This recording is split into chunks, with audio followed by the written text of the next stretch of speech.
দ্রুত গতিতে পশ্চিমবঙ্গের উপকূলের দিকে এগিয়ে আসছে ঘূর্ণিঝড় ইয়াস এবং তার জন্য সেটিকে মোকাবিলা করার জন্য পশ্চিমবঙ্গে এই মুহূর্তে পশ্চিমবঙ্গের প্রশাসন প্লাস তার সঙ্গে সঙ্গে মুখ্যমন্ত্রী মমতা বন্দ্যোপাধ্যায় কিন্তু একযোগে নেমে পড়েছেন যুদ্ধকালীন তৎপরতাতে কিভাবে ক্ষয়ক্ষতি সবচেয়ে কম করা যায় এবং মানুষকে বাঁচানো যায়। কিছুক্ষণ আগেই নবান্নে মুখ্যমন্ত্রী মমতা বন্দ্যোপাধ্যায় মিটিং করে, ক্যাবিনেটের মিটিং করে উনি প্রেস কনফারেন্স করে জানিয়েছেন কি কি পদক্ষেপ রাজ্য সরকারের তরফ থেকে নেওয়া হচ্ছে।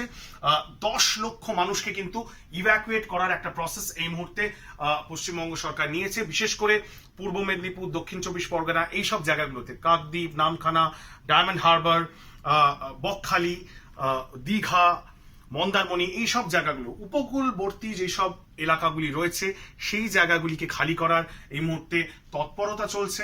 তার সঙ্গে সঙ্গে আমরা যেটা গত বছর আমফানের ক্ষেত্রে দেখতে পেয়েছি যে গ্রাম বাংলা এবং উপকূলবর্তী এলাকাতে ক্ষয়ক্ষতি যেমন হয়েছিল, তার সাথে সাথে কলকাতা শহরের কিন্তু একটা বড় প্রভাব গতবারের ঘূর্ণিঝড়ে পড়েছিল এবং আশঙ্কা করা যায় যে এবছরও সেই জিনিসটা হতে পারে এবং সেই আশঙ্কা থেকেই কিন্তু এবছর গতবারের তাদের এক্সপিরিয়েন্স যেটা ছিল, বিশেষ করে Kolkata municipal corporation, Bidhannagar municipal corporation, Kolkata police, এইসব এজেন্সিগুলো তারা শিক্ষা নিয়ে এবছর আরো নতুন করে, নতুন উদ্যমে এবং আরো প্ল্যানিং এর সাথে তারা কিন্তু এবছরের এই বিপর্যয়টাকে মোকাবিলা করার একটা প্রচেষ্টা করছেন এবং মুখ্যমন্ত্রী মমতা বন্দ্যোপাধ্যায় এই কথাটা বলেছেন। কারণ আপনারা মনে রাখবেন গত বছর আমরা দেখতে পেয়েছিলাম যে কলকাতা পুরো স্তব্ধ হয়ে গেছিল, বিদ্যুৎ সরবরাহ খুব বাজেভাবে ব্যাহত হয়েছিল, তার সঙ্গে সঙ্গে বিভিন্ন এলাকাতে গাছ উপড়ে পড়ে কিন্তু একটা বড় সমস্যা দিয়েছিল। কারণ এই গাছ পড়ে থাকার ফলে রাস্তা অবস্ট্রাকশন হয়ে যাওয়ার ফলে কিন্তু গাড়ি চলাচল করতে পারছিল না, যান চলাচলে ব্যাহত হচ্ছিল এবং তার সঙ্গে সঙ্গে বেশ কয়েকদিন লাগে বিদ্যুৎ সরবরাহকে নর্মালাইজ করতে। এবং আরেকটি সমস্যা যেটা দেখা দিয়েছিল সেটা হচ্ছে জল জমে যাওয়ার ফলে বিভৎস জায়গায় ইলেকট্রিক শর্ট সার্কিট হওয়ার সমস্যা দেখা দিচ্ছিল এবং ড্রেনেজ সিস্টেমটাকে সচল রাখার প্রক্রিয়াটা কিন্তু কলকাতা মিউনিসিপ্যাল কর্পোরেশন এই মুহূর্তে করছে। আমরা একবার দেখে নেব এই মুহূর্তে যে ঘূর্ণাবর্তটির কথা বলছি সেটার অবস্থান কোথায়।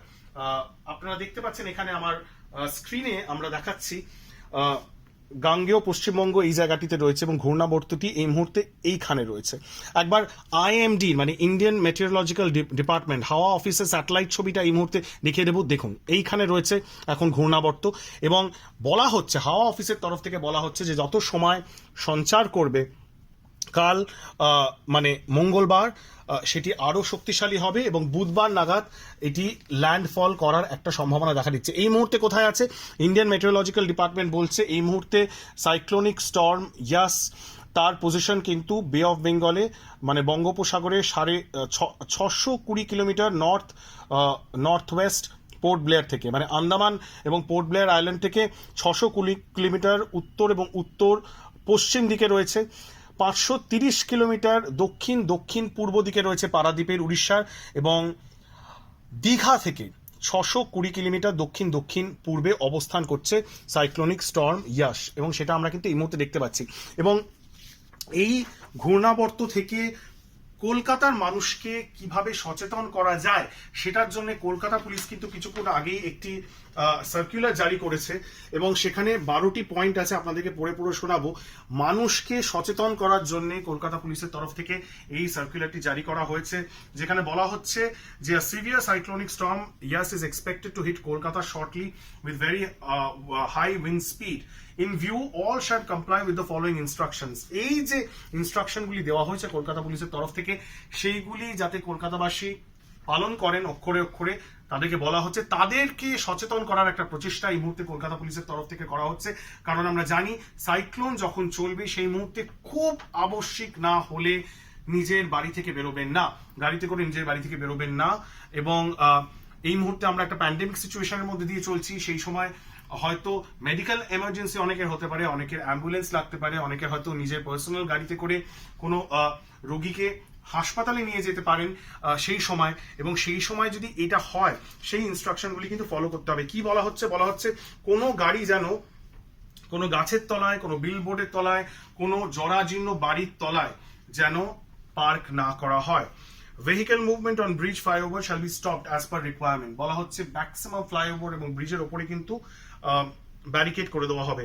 No police personals and stand under billboard. কোনো পুলিশ পার্সোনালকেও কলকাতা পুলিশকে আধিকারিকদেরকেও বলা হচ্ছে তারা যেন গাছের তলায় বা কোনো ভগ্নপ্রায় বাড়ির নিচে না দাঁড়ান। ব্যাটারি চার্জ করার জন্য বা ওয়্যারলেস কমিউনিকেশনের জন্য সবাইকে বলা হচ্ছে তারা যেন নিজেদের ফোন, নিজের ব্যাটারি চার্জ করে রাখেন। এটা সবসময় বলা হয় এরকম একটা ঘূর্ণিঝড়ের ক্ষেত্রে নিজের বাড়িতে নিজের মোবাইল ফোন ফুল চার্জ দিয়ে রাখুন, কারণ হতে পারে বিদ্যুৎ সরবরাহ ব্যাহত হলো, আর বিদ্যুৎ সরবরাহ যদি ব্যাহত হয় সেই সময় মোবাইলের টর্চের আলো দিয়ে আপনারা অনেক সময় একটা জায়গা থেকে আরেকটা জায়গায় যেতে পারবেন। Guardrail and other traffic furniture may fly due to high wind speed and shall be removed from bridges, flyovers and roads. অনেক সময় দেখা যায় যে গার্ডরেল গুলো রাখা রয়েছে ফ্লাইওভারে, সেটি হাওয়ার ফলে কিন্তু উড়ে পড়তে পারে, সেটার একটি সম্ভাবনা আছে এবং সেই জন্য পুলিশকে জানানো হয়েছে সেইগুলো যেন সরিয়ে নেওয়া হয়। All unit shall make arrangement for stand by generator dragon lights. Kolkata police তার প্রত্যেকটি পুলিশ স্টেশনকে জানাচ্ছে যে তারা যেন স্ট্যান্ড বাই জেনারেটর তাদের কাছে এবং লাইটের ব্যবস্থা তারা করে রাখেন, যাতে কোনো রকম ভাবে কোনো আবশ্যক হলে সেটাকে ব্যবহার করা যায়। সব হোর্ডিং খুলে ফেলতে বলা হয়েছে কলকাতা মিউনিসিপ্যাল কর্পোরেশনকে। অ্যাডিকুয়েট ড্রাই রেশন রাখতে বলা হয়েছে পুলিশ পার্সোনালদের কাছে। আর সাইক্লোন স্টর্মের সময় যেন পুলিশ কোনো মুভমেন্ট না করে। গাছ উপরে পড়তে পারে, তার ফলে ডিজাস্টার ম্যানেজমেন্ট গ্রুপ এবং কলকাতা মিউনিসিপ্যাল কর্পোরেশনের টিম তারা রেডি আছে, তারা যাতে আর্লি রিমুভাল রোড ক্লিয়ারেন্স করেন এবং কালেক্ট করেন the mobile numbers of all local units of these agencies. Similar coordination is required between CESC and BSNL. Kolkata police বলছে CESC ইলেকট্রিক সাপ্লাই কর্পোরেশন এবং BSNL যারা টেলিকমিউনিকেশন দেখছেন তাদের মধ্যে যেন একটা সমন্বয় থাকে এবং crane of high rise construction building shall be remove. খুব ইম্পর্টেন্ট, বিভিন্ন হাই রাইজ, বিভিন্ন বড় বড় মাল্টি স্টোরেড বিল্ডিং যেগুলো এই মুহূর্তে কলকাতা শহরে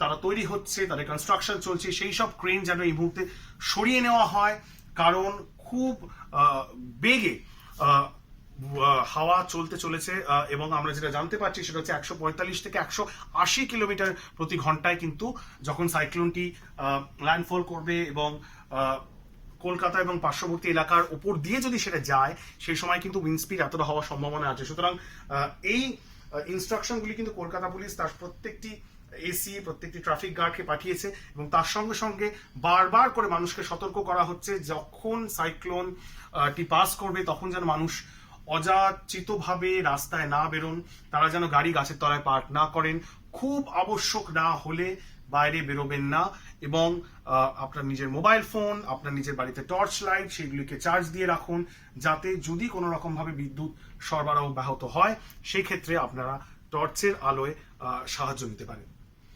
ক্যামেরা পার্সন প্রবীর বিশ্বাসের সাথে ইন্দ্রজিৎ, আজ তাক বাংলা, কলকাতা। আজ তাক বাংলা, জানুন সব খবর সবার আগে। সাবস্ক্রাইব করুন আজ তাক বাংলা, বেল আইকন প্রেস করতে ভুলবেন না।